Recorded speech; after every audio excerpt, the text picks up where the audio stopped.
Julie was somewhat of a loner. It was her last year of middle school, and the only friends she made was the school librarian and the lunch lady, but that didn't bother her. She didn't much care to converse with her peers. She loved spending lunchtime in the library, even though food was technically not allowed in there. She was great friends with the librarian, as many loners like herself were. She spent every early afternoon reading her favorite novels from her favorite author, Jane Austen, while curled up in the corner of the old worn-down school library.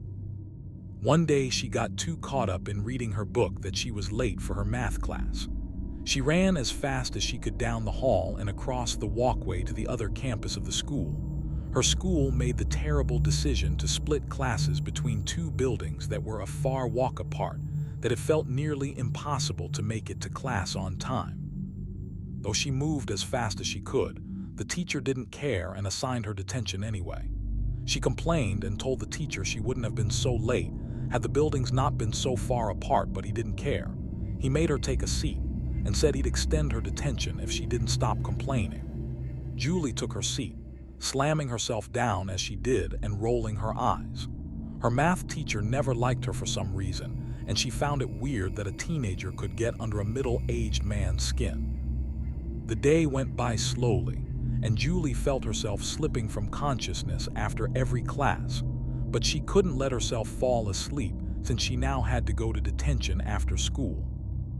Julie ran into her friend Amber before she headed off into the detention room. Amber was surprised to learn such a studious and responsible person as Julie would get detention, but Julie assured her it was a one-time deal. Julie hugged her best friend goodbye as she walked into the detention room, and right away she was hit by a chill in the air. She went to take a seat in the back of the room just as the teacher looked up at her.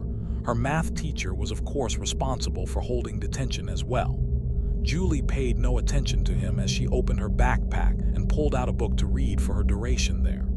She read 10 pages, then 20, and then 30, but when she looked up she was disappointed to see that she was only there for about 15 minutes, the curse of being a fast reader. The chill in the air grew colder, and at times it also seemed as though the sound in the room was dissipating. Rain tapped against the window and the clouds covered the sunlight, leaving the room appearing in a cool bluish gray. Julie focused on the rain, hypnotized by its song. She always thought the rain was beautiful. Her teacher excused himself out of the room and awkwardly exited as Julie watched in confusion. She then turned her attention back to her book for a while, until the cold in the room got too distracting and she had to do something about it. Shivering and teeth clattering, she decided the best thing to do would be to alert a teacher. Maybe she could get her no-good math teacher to actually do something worthwhile for once. When she went to open the door, it wouldn't budge, and in fact, it felt as though it was frozen shut, but that couldn't be. She tried again and again, but it wouldn't budge. Suddenly it seemed as though the rain stopped, or at least she was no longer focused on it, as another sound filled the room, that of chalk moving across the board in the front of the room. Julie was terrified, but instead of screaming in terror, she inched slowly closer towards the board. The words written on the board simply read, "Hello," a strange message for someone on the other side to leave, Julie thought. Julie grabbed another piece of chalk and wrote underneath the message, "Who are you?" The room went quiet again, nothing there except for Julie and the cold, frigid air. Then suddenly, a voice overtook the silence, speaking directly to Julie. "Where am I?" the voice asked. Julie explained that they were in the detention room of the school, but then the voice began to panic as if it were being attacked, and it sounded like a small girl. Julie ran to the door and tried to open it again, but this time, she was flung backwards onto the floor. "You can't leave, it's not safe. They may come back," the voice said. Julie was confused and began to question just what exactly happened in this room. "Who are you?" Julie asks again. "I just want to help you."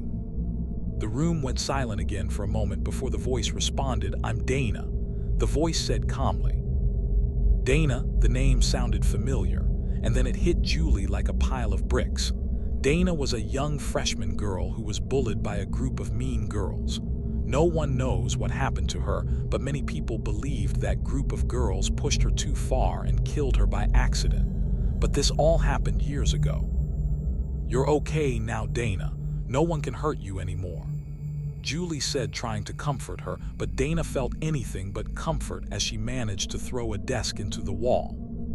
Julie was shaken and almost couldn't gather the courage to speak again until Dana spoke once more. "Why are you here?" she asked. Julie didn't know how else to answer the question. "I go to school here." Julie could feel something brush up against her skin. It was cold and frail. She jumped back and looked around for something, any sign of life in the room besides herself, but she didn't see anything at all. She told Dana she needed to leave, but the room went quiet yet again. Julie tried the door again, but as she did, she could feel the cold again, but this time it felt like it was entering her body. A chill went down her spine. Her teacher walked back into the room, having no trouble opening the door, and he smiled at Julie. "What are you doing up?" he asked. She then cried a happy cry and hugged him. "This is highly inappropriate," he started. "It's me, John. It's Dana." The dots began to connect, and the teacher, John, finally realized he was talking to his old best friend, the one who died many years ago, finally reunited.